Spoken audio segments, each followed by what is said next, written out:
There's a silent war being waged against you.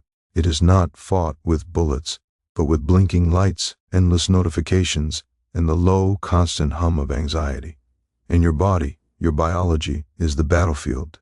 You feel it, that drained feeling that lingers long after you wake up, the mental fog that makes every decision a burden, that subtle, quiet acceptance that your drive, your fire, is just lower than it used to be.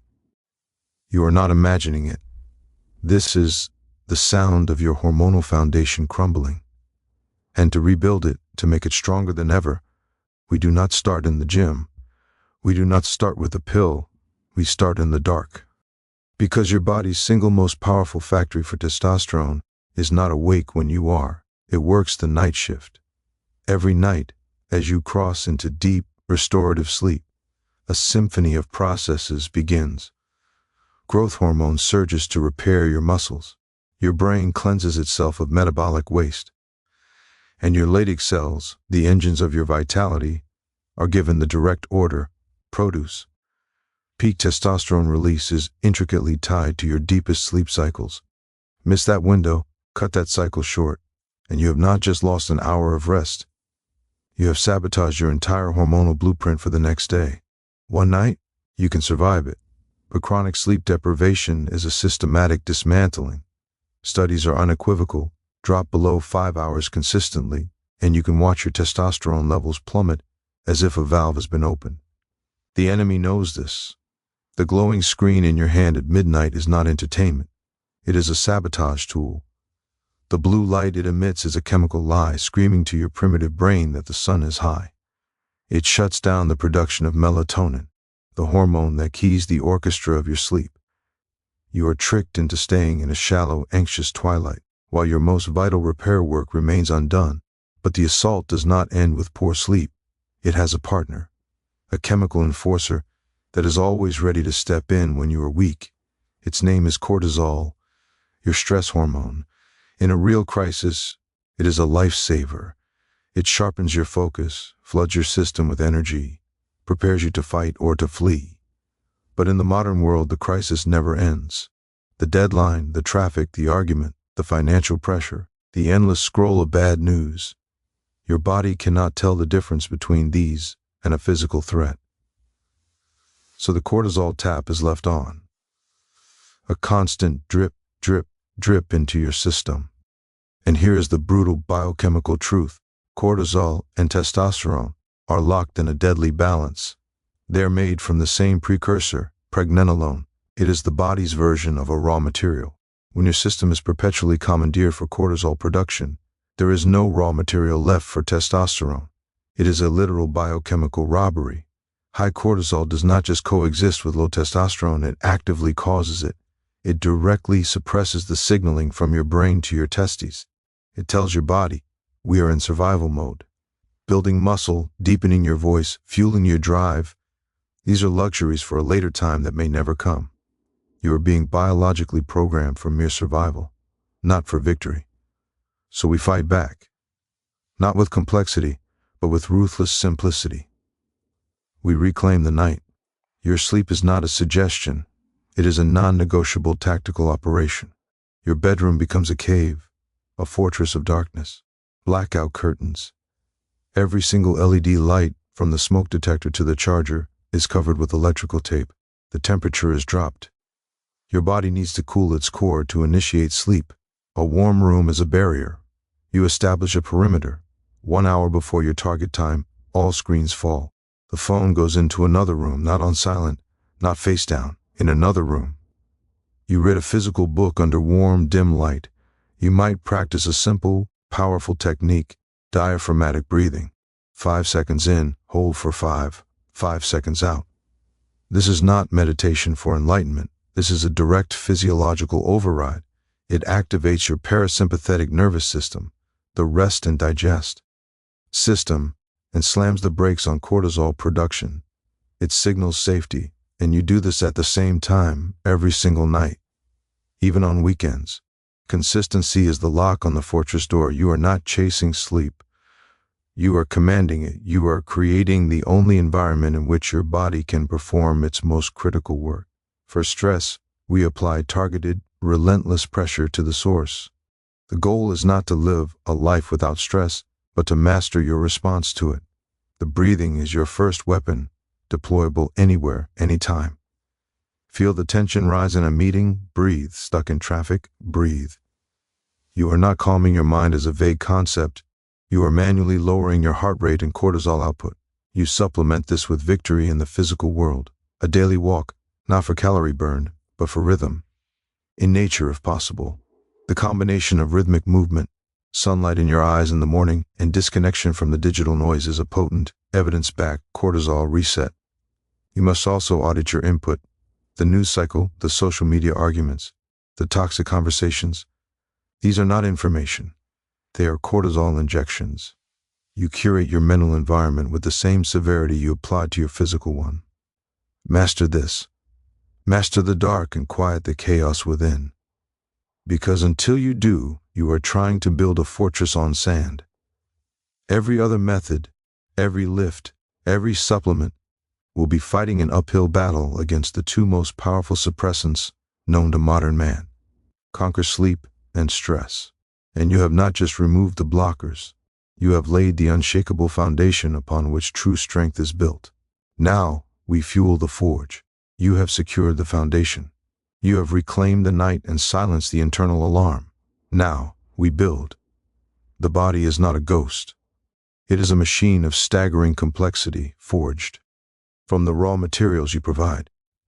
You cannot craft a warrior's physiology with the scraps of a peasant's feast. The fire you seek to stoke, the drive, the strength, the very essence of your vigor is a chemical fire. And every fire needs fuel, not just any fuel, the right fuel, precision fuel. We are not eating for pleasure. We are eating for power. We are conducting a targeted biochemical infusion. Consider this. Testosterone is literally built from cholesterol. This is a scientific fact, not a suggestion. For decades, this vital molecule has been slandered, demonized by those who do not understand its purpose. You have been taught to fear the egg yolk, to shun the red meat, to embrace tasteless, cardboard substitutes. This is not health advice. It is sabotage. Your hormonal production lines are being starved of their most critical raw material. Your liver can produce some, yes, but to skyrocket levels, to create an abundance, you must provide an abundance of the building blocks. So you return the egg yolk to its throne. You select the ribeye. You understand that the healthy fats in avocado, in olive oil, in fatty fish are not just calories. They are the precursors to every single sex hormone your body produces. They are the dry timber for your fire. But a fire needs more than timber. It needs the spark, the catalysts. Here, we operate with surgical precision. Zinc, a simple mineral, yet one of the most common deficiencies in the modern world. It is the foreman on the production line. It directly regulates the enzyme that converts cholesterol into testosterone. Without sufficient zinc, the line grinds to a halt, no matter how much raw material you have. You will find it in oysters and beef and pumpkin seeds. You will prioritize it. Then, there is magnesium, the silent regulator.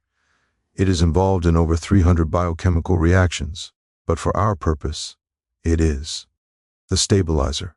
It improves sleep quality, it helps control cortisol, and it increases the bioavailability of testosterone, making sure what you produce is effectively used. It is the dark leafy green vegetable. It is the almond. It is the calm efficiency in the chaos of production. And then there is vitamin D. It is not a vitamin, it is a hormone, the sunshine hormone. It acts as a direct key, unlocking genetic expression for testosterone synthesis. Low vitamin D is not a coincidence in men with low testosterone. It is a cause. You will seek it from the sun, your ancestral source, or you will supplement it with the same seriousness you apply to any mission-critical resource. These are not optional supplements. They are essential operatives. Yet, all this proactive building can be undone, will be undone, if you do not simultaneously eliminate the poison. This is a two-front war: construction and demolition. The modern food supply is a minefield of endocrine disruptors. The greatest threats come cloaked in sweetness and convenience. Sugar, especially fructose in its processed forms. It creates systemic inflammation, it spikes insulin, and it directly instructs your liver to downregulate testosterone production. It is a corrupt official, taking bribes to shut down your factory, and it is everywhere. Then, there are the seed oils. Soybean, canola, corn, sunflower. They are polyunsaturated fats that are inherently unstable. When consumed in excess, they oxidize within you, creating inflammation that damages the very Leydig cells in your testes that produce your vitality. They are the insidious rust, corroding the machinery from the inside. Worse still are the xenoestrogens, the chemical mimics, the plastics that leach from bottles and containers into your food and water, bearing names like BPA and BPS, the parabens and phthalates, in your shampoos, your soaps, your colo. G and S. These compounds are molecular impersonators. They are so structurally similar to estrogen that your body's receptors accept them by mistake. They latch on and send a weak but constant feminine signal. Your body responds by trying to balance the scale, by reducing your own natural testosterone production. You are being quietly chemically neutered by your water bottle, by your deodorant, by the film on your receipt. So your strategy becomes ruthlessly simple. You eat real food, food that does not need an ingredient list, because it is an ingredient. Meat, eggs, fish, vegetables, fruit, rice, sweet potatoes. You drink water from glass or steel. You scrutinize every personal care product and eliminate those with unpronounceable chemicals. You cook with stable fats, butter, tallow, coconut oil, olive oil. You do not eat from plastic. Ever. You are not on a diet. You are on an anti-sabotage protocol. Every meal is a choice. Are you providing the blueprint for strength, or are you accepting the poison that dismantles it? You must view your plate not as a source of temporary pleasure, but as the primary logistics hub for your entire operation. The right food builds the hormone, the wrong food destroys the factory. Master this. Control the input and you dictate the output. You forge the fire from within.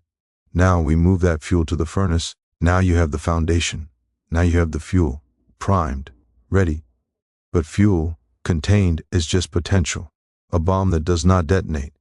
To create the explosion, the surge, the transformation, you must provide the spark. You must apply the precise catastrophic pressure that forces your body to adapt, to evolve, to respond not with weakness, but with a roar of chemical defiance. This is not about movement. This is about signal. The loudest, clearest biological signal you can send, grow stronger, or be broken. Forget the endless, mindless scrolling of machines. Forget the fluorescent-lit hamster wheel of chronic cardio. That is not training. That is metabolic waste. A slow drip of cortisol that erodes the very ground you have fought to secure. The path to skyrocketing testosterone is not paved with hours of jogging. It is built in short, violent eruptions of pure force. You must speak to your body in the language it was designed to understand. The language of survival, of lifting the fallen tree, of throwing the stone, of the fight. The signal is simple. Heavy weight, but not just any weight. Foundational weight. The weight that roots you to the earth and demands your entire being to move it. The squat, the deadlift, the overhead press, the bench press, the row. These are the compound lifts. They are not exercises, they are trials. They engage not a single muscle, but entire kingdoms of muscle fiber, from your spinal column to your fingertips. This systemic engagement is the trigger.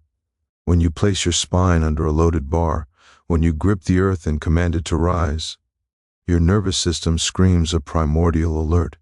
It recognizes an existential challenge, and the hormonal cavalry is summoned in response. Studies measure it, a significant, acute spike in serum testosterone and growth hormone following heavy compound lifting. This is not a theory, it is a measured chemical counterattack. But you must be strategic. This is not about burnout, it is about voltage. The key variable is intensity, not volume. You are not trying to exhaust yourself. You are trying to alarm your system, to shock it into a superior state. The most potent rep range for this signal is low, brutally low, 3 to 8 reps, with weight that makes the final rep a war of inches, a true grinder where form is tested to its absolute limit. This high-intensity effort with heavy load creates the greatest mechanical 10. Scion and metabolic stress, the two primary drivers of muscular and hormonal adaptation. You are not working out. You are conducting a high-stakes stress test on your entire androgen receptor network, and you are demanding it upgrade its capacity. Your tempo is deliberate, explosive on the concentric, the lift, the push, the rise, controlled, often slower on the eccentric, the descent. You are mastering the weight, not fleeing from it. You are proving dominance. Your rest between these sets is not laziness, it is operational recovery. 2, even 3 minutes. You are allowing your nervous system to reset so that the next set carries the same threat, the same demand for excellence. You do this 3, perhaps 4 times a week. No more. The magic does not happen in the gym. It happens in the repair. In the fortified sleep you have already secured. The gym is merely the site of the controlled demolition. The rebuild requires the fuel and the darkness you have already prepared. Now, understand the enemy within this realm, the myth of more. More days, more hours, more miles. This is the path of the cortisol addict, the man who confuses fatigue with progress.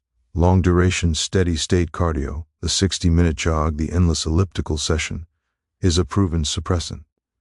It elevates cortisol for a prolonged period, directly opposing your goal. It tells your body you are in a state of famine and flight. It begins to cannibalize muscle for fuel. It is the exact opposite signal. You are not a distance runner fleeing a predator. You are the predator. Your cardio must reflect this. If you seek metabolic conditioning, you use high-intensity interval training, sprints, prowler pushes, battling ropes, all-out effort for 20, 30, 40 seconds, followed by complete rest. This method improves heart health, burns fat, and can boost growth hormone without the prolonged cortisol penalty of endurance work. It is a sharp staccato burst, a reminder of your power, not a slow bleed of your vitality. Your mission in the place of iron is clear. You are not there to pass time. You are there to issue an ultimatum. Every session is a referendum on your current strength. The bar is the question. Your body is the government you are overturning. Lift with intent, with fury, with perfect form under maximum load. Make the weight an affront to your potential and conquer it. That victory, that physical and mental conquest, echoes in your chemistry. It tells your glands to mobilize. It tells your receptors to multiply. It forges the mind of a man who moves mountains, and in doing so, changes his very biology. You have issued the demand. Now you must endure the elements that temper the steel. The foundation is stone. The fuel burns hot. The iron has been forged. But a weapon, no matter how well made, can still rust in a dull, comfortable environment. You must now engage with the primal elements themselves, not to hide from them, but to wield them, to use the very forces of nature as a whetstone, sharpening your biology to a razor's edge. The modern world is a climate-controlled cage. It has made you soft. It has disconnected you from the signals that once calibrated your ancestors every single day. We will reconnect them. We will use light and cold, not as comforts to seek, but as tools to command. First, light, not the artificial, sterile glow of a screen or a bulb, but the raw, unfiltered radiation of the sun. Your body does not see it merely as light. It sees it as information, the most vital piece of data for your internal clock. When your eyes, specifically the specialized cells in your retinas, are exposed to bright, natural light within an hour of sunrise, you are sending a master reset signal to your brain's hypothalamus. This tiny command center then orchestra aids your entire circadian rhythm. It tells your pineal gland when to release melatonin 12 hours later for sleep. It sets the tempo for cortisol, which should peak in the morning, not linger in the afternoon. It regulates body temperature. It is the conductor of your hormonal orchestra. Get this signal wrong, and the entire symphony is out of tune. Get it right, and every biological process hums in synchronized precision. But the sunlight does more than conduct. It builds. When ultraviolet B rays strike your skin, they trigger the synthesis of vitamin D. As stated, this is not a mere vitamin. It is a testosterone hormone. Its receptor sits directly on the DNA within the cells of your testes. When activated by sufficient vitamin D, it acts like a genetic switch, upregulating the very expression of the enzymes responsible for testosterone production. It is a direct order from the environment to your genome. Produce. Study after study correlates optimal vitamin D levels with optimal testosterone levels. This is not correlation, it is causation. Low vitamin D is a state of hormonal dimming. You are living in a low power mode. You must charge this battery every day. 10 to 30 minutes of midday sun on large skin areas, without burning. No glass between you and the sky. Glass filters out the UVB. You are not sitting by a window, you are standing in the light. If you cannot do this, you supplement with D3 and K2 with the seriousness of a strategic reserve. But the sun is always the superior option. It is the original protocol. Now we move to the opposite element, the shock, the purge, the cold. You have been taught to fear it, to huddle away from it, to see a drop in temperature as an inconvenience. This is a weakness. Your body possesses an ancient dormant power called thermogenesis. The cold awakens it. When you submerge yourself in icy water or stand under a freezing shower, you trigger a survival cascade of unbelievable potency. Your peripheral blood vessels constrict, forcing blood to your core to protect your vital organs. Your heart rate may spike, then settle into a profound, controlled rhythm. Your brain releases a flood of norepinephrine, not the stress hormone cortisol, but its focused, alert, determined cousin. This is the chemistry of clarity, of stark, unbending will. But for our purpose, focus on two proven effects. First, the acute hormonal surge. Multiple studies have shown that acute cold exposure, particularly whole body immersion, can create a rapid and significant spike in testosterone. It is as if the body, faced with a primal threat to its core temperature, rallies its most vital resources for survival and dominance. It is a jolt to the entire endocrine system. Second, and perhaps more importantly, is the effect on receptor density. Testosterone is useless if it cannot find a lock to turn. Cold exposure, particularly consistent practice, has been shown to increase the number and sensitivity of androgen receptors in your muscle tissue. You are not just increasing the hormone, you are building more landing docks for it. You are making your entire system more efficient, more receptive to its own signal. You are turning up the volume on every other method you employ. The protocol is brutal and simple. You do not negotiate with the cold. You dominate it. A 2 to 3 minute cold shower at the end of your morning routine, with the water as cold as it will go. Focus on keeping your breathing steady and deep. The gasp is natural. The panic is optional. You choose control. For a more potent effect, ice bath immersion up to the neck for 3 to 5 minutes, once or twice a week. This is not an act of masochism. It is a ritual of biohacking. It is you telling your nervous system, I am in command. My will dictates my physiology. The lasting feeling is not one of being cold, but of being invincibly, electrically warm from the inside out. Your metabolism is fired. Your inflammation is crushed. Your hormonal profile is sharpened. Together, these elements, the foundational light of dawn and the punishing, clarifying cold, form a daily practice of environmental mastery. You start your day by syncing your internal clock with the cosmic clock. You end your shower by shocking your system into a state of heightened alertness and capability. You are no longer a passive occupant of your climate-controlled box. You are an active participant in the ancient dialogue between human biology and the raw earth. You are using the sun as a builder and the cold as a sculptor. You have tempered the steel with the elements of creation itself. Now, we must clear the battlefield of the poisons that seek to undo this work. You have built the fortress. You have stocked the armory. You have tempered your steel with the primal elements. But a fortress can be betrayed from within. An army can be crippled by a single, unseen toxin in its water supply. You are not living in a clean, natural world. You are living in a chemical experiment. an environment saturated with silent saboteurs. Molecules so small you cannot see them, but so cunning they speak your body's own language. They whisper lies to your cells, and your cells, trusting, obey. The result is not a dramatic poisoning. It is a slow, quiet fading, a hormonal twilight. We have addressed the internal production. Now we must wage war on the external deception. These saboteurs have a name: endocrine disruptors. Their most insidious faction are the xenoestrogens. Xeno meaning foreign, estrogen meaning the primary female sex hormone. These are industrial chemicals that are molecular shapeshifters. They are close enough in structure to nature. Estrogen that your body's receptors, the locks designed for specific keys, accept them by mistake. They fit the lock, they turn it. But the door they open leads to a dead end. They deliver a weak, constant, false estrogenic signal. Your body is a system of exquisite balance. When it perceives elevated estrogen, it responds by down-regulating the production of its opposing force, testosterone. It is a biological seesaw. You are loading one side with invisible chemical weights, and you are slowly being lifted into the air, powerless, while your strength sinks into the ground. You must learn to see the battlefield. It is everywhere. Start with what you touch. Your hands.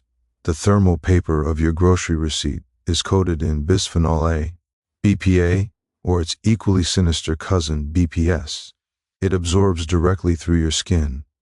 Your plastic water bottle, left in a hot car, leaches these compounds into the water you drink. The canned food you eat, the lining of that can is often a resin made from these same chemicals. They are in your shower curtain, releasing gases in the steam. This is not speculation. This is measurable. These compounds are found in the urine of over 90% of the population. You are swimming in them. Now, move to what you put on your body. Your skin is not a barrier, it is a sponge. Your shampoo, your body wash, your cologne, your deodorant, your lotion. Read the labels. Do you see parabens? Methylparaben, ethylparaben, propylparaben. These are preservatives that are proven xenoestrogens. Phthalates, often hidden under the term fragrance. These plasticizers make scents linger and lotions absorb. They are endocrine disruptors of the highest order. You are not cleaning yourself. You are marinating your largest organ in a chemical broth that tells your body to be softer, quieter, less driven. You are applying anti-testosterone directly to your underarms every single morning. Now look at what you put in your body. The pesticides and herbicides sprayed on conventional produce, many like atrazine, are potent endocrine disruptors. They are not just killing insects. They are sending false signals to your human cells. The hormones and antibiotics in factory-farmed meat and dairy. You are consuming the chemical stress of a tortured animal, and it becomes your own. Even the soy you are told is healthy, in its unfermented processed forms like soy protein isolate, is packed with phytoestrogens, plant compounds that mimic estrogen in the body. It is not a health food for a man seeking to optimize his masculinity. It is a countersignal. This is the great silent war. It is fought in the supermarket aisle, in the bathroom cabinet, in your kitchen. To win, you must become a relentless inspector, a detective of your own environment. Your strategy is one of ruthless elimination. You will drink from glass or stainless steel, never from plastic. Ever. You will store food in glass containers. You will avoid canned goods unless labeled BPA-free, and even then, be wary. You will handle receipts as if they are contaminated. Minimize contact. Wash your hands after. You will audit every product in your shower and on your sink. You will discard anything containing parabens, phthalates, or fragrance. You will replace them with simple, natural alternatives. Soap, water, coconut oil, essential oils. You are not giving up cleanliness. You are upgrading to purity. In the grocery store, you will prioritize organic produce, especially for the dirty dozen, the fruits and vegetables most heavily sprayed. You will seek out grass-fed, pasture-raised meat and dairy. You are voting with your currency for a food supply that does not poison you.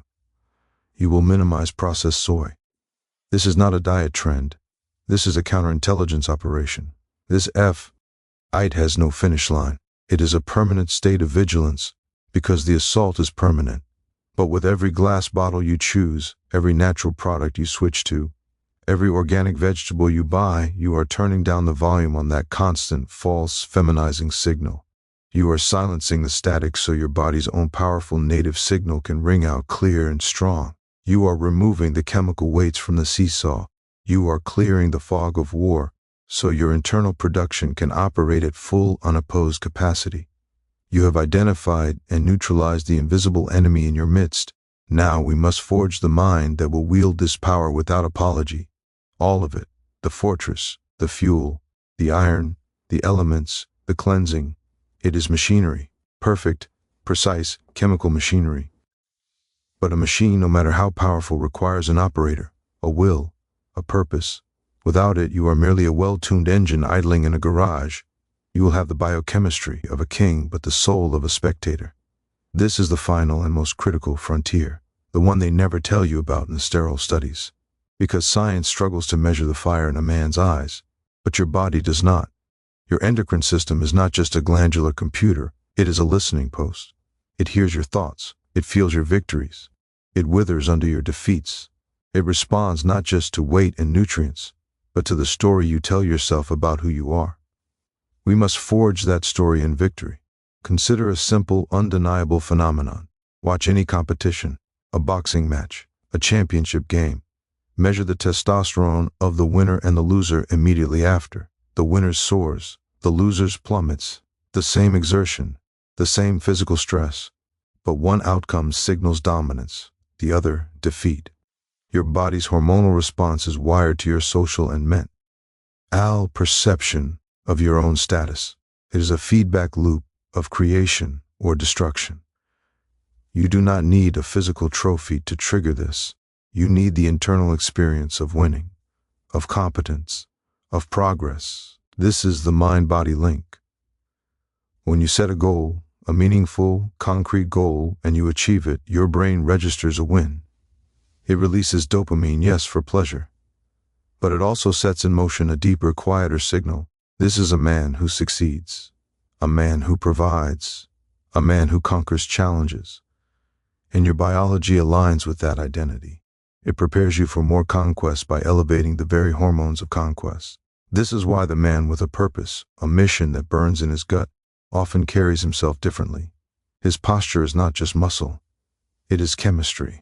He is living in a state of positive neuroendocrine feedback. Each small win, completing a project, mastering a skill, fixing something broken with his own hands, feeds the loop.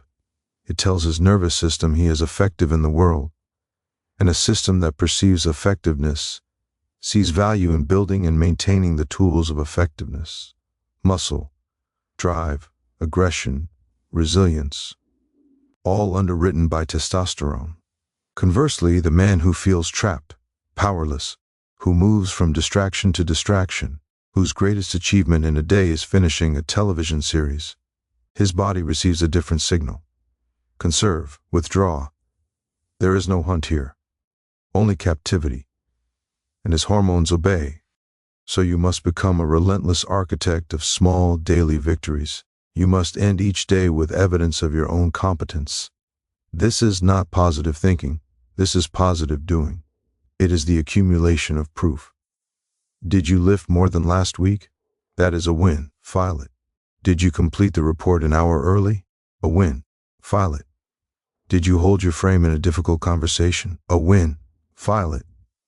You are building a case, not for a jury, but for your own hypothalamus. You are presenting it with irrefutable evidence that you are a man who gets things done, and it will sentence you to a higher hormonal baseline.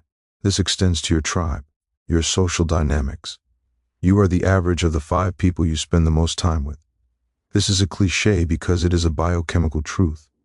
If you are surrounded by cynics, by complainers, by men who have surrendered to mediocrity, their energy is a slow-acting poison. Their language of helplessness becomes a soundtrack your mind begins to believe, and your body responds to that learned helplessness with hormonal suppression. You must audit your inner circle with the same severity you apply to your soap and your vegetables. You must seek out or become the catalyst. Surround yourself with men of action, men who speak of building, of winning, of responsibility. Engage in healthy competition, a pickup basketball game, a race, a challenge in the gym. These are not games. They are rituals. They are modern, safe proxies for the status competitions our biology is wired for. They trigger the same healthy, adaptive stress response that primes your system. They remind you that you are alive, that you can strive, that you can push beyond your perceived limits. Finally, you must cultivate a mindset not of hope, but of expectation. Not "I wish to be strong, but I am becoming stronger." The former is a fantasy, the latter is an identity. Why? Under construction. Your subconscious mind cannot tell the difference between a vividly imagined victory and a real one. When you visualize yourself succeeding, when you feel the weight of the bar before you lift it, when you see yourself calm and dominant in a stressful situation, you are creating neural pathways and hormonal expectations. You are rehearsing the chemical state of victory. This is the ultimate hack. You are using your mind to draft the blueprints, and then you use your actions to build the structure to match them. This is the pinnacle, the synthesis, the unbreakable loop where psychology becomes biology, and biology reinforces psychology. You are not a passenger in your body. You are the commander, your will, your purpose, your daily string of victories. These are the final, master-level levers. Pull them with consistency. Operate from a place of focused, calm, undeniable competence. Let your every action whisper to your deepest biology, "I am a man who overcomes. I am a man who provides. I am a man who protects. I am a man who builds." And your glands will have no choice but to arm that man with the chemical fury of a king. Now, go out and prove it.